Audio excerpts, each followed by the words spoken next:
Sir ఇప్పుడు మనం long term investment style గనక మనం చూసుకున్నదే కొన్ని కొన్ని ఫండ్స్ మనం సెలెక్ట్ చేసినప్పుడు కొన్ని రాంగ్‌గా పెర్ఫార్మ్ చేస్తాయి.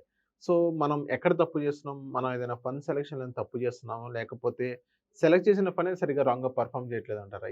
ఎక్కడ తప్పు చేస్తున్నాం అంటారు? సో, జనరల్లీ ఎవరైనా ఇన్వెస్టర్స్ ఒక మ్యూచువల్ ఫండ్ సెలెక్ట్ చేసుకోవాలనుకుంటే, వాళ్ళు చేసే మొదటి పని ఏంటనంటే, ముందుగా గూగుల్ మీద డిపెండ్ అవుతారు.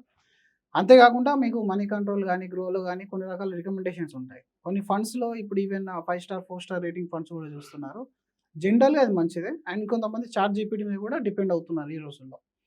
But if you see core last ఒక 1 ఇయర్ బ్యాక్ నుంచి మీరు చూసుకున్నట్టయితే కొన్ని రకాల ఫండ్స్ బాగా పర్ఫార్మ్ చేస్తాయి. అండ్ అవే మీరు రివర్స్‌గా చూసుకున్నట్టయితే ఒక 2 ఇయర్స్ బ్యాక్ ఏవైతే బెటర్ పర్ఫార్మెన్స్ చేసిన ఫండ్స్ ఉన్నాయో అవన్నీ ఇప్పుడు పడిపోయాయి.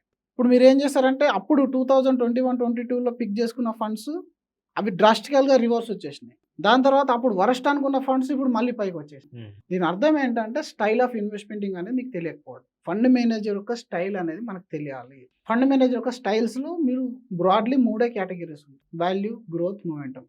ఈ 3 గనక మీరు ప్రాపర్‌గా అర్థం చేసుకున్నట్టయితే మీరు మీ పోర్ట్‌ఫోలియోలో first of all small cap బాగా పెర్ఫార్మ్ చేస్తే స్మాల్ క్యాప్‌లో కంప్లీట్‌గా ఇన్వెస్ట్‌మెంట్ చేయొద్దు. మిడ్ క్యాప్ చేస్తుందని మొత్తం మిడ్ క్యాప్‌లో చేయొద్దు. లార్జ్ చేస్తుందని లార్జ్‌లో చేయొద్దు. మల్టీ అసెట్ చేసిందని మల్టీ అసెట్ కూడా చేయొద్దు.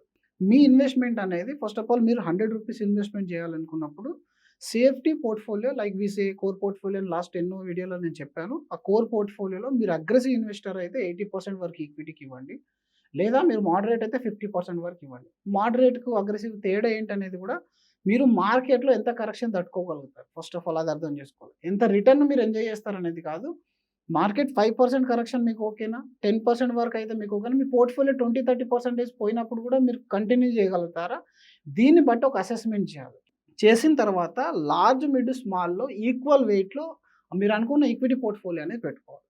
దాని తర్వాత స్టైల్ మీకు అర్థం కావాలి. Value style, growth style, momentum style. ఇప్పుడేంటనంటే ఒక సంవత్సరం వాల్యూ స్టైల్ నడిచిందనుకోండి. ఫర్ ఎగ్జాంపుల్ ఇప్పుడు వాల్యూ స్టైల్‌లో కొన్ని ఏఎంసీస్ నడుస్తాయి. హ్మ్. ఆ వాల్యూ స్టైల్ నడిచినప్పుడు ఆ ఏఎంసీలో ఉన్న large cap, mid cap, small cap అన్నీ పైకొచ్చేస్తాయి. దాని ఓకే. తర్వాత ఏంటంటే ఫర్ ఎగ్జాంపుల్ బుల్ మార్కెట్ వచ్చింది. బుల్ మార్కెట్‌లో మీకు మొమెంటమ్ స్టైల్ బాగా నడుస్తుంది. ఆ మొమెంటమ్ స్టైల్‌లో ఏముంది? ఆ మొమెంట్ ఏదైతే పెర్ఫార్మ్ చేస్తాయో లైక్ ఎగ్జాంపుల్ చాలా వరకు ఏఎంసీలు ఉన్నాయి. We don't want to name it. ఆ ఏఎంసీలు ఏంటనంటే ఒకప్పుడు టాప్ పెర్ఫార్మర్స్ ఇప్పుడు బేరిష్ మార్కెట్‌లో వరస్ట్ పెర్ఫార్మ్ అనేది. ఇప్పుడు నువ్వు ఆ స్టైల్‌ని వదిలేసినావు. హ్మ్. ఇప్పుడు మళ్ళీ ఈ స్టైల్ పట్టుకున్నావు. లాస్ట్ 1 ½ ఇయర్ నుంచి ఏదైతే బాగుందో ఆ స్టైల్స్‌లో ఇన్వెస్ట్‌మెంట్ చేసేసినావు.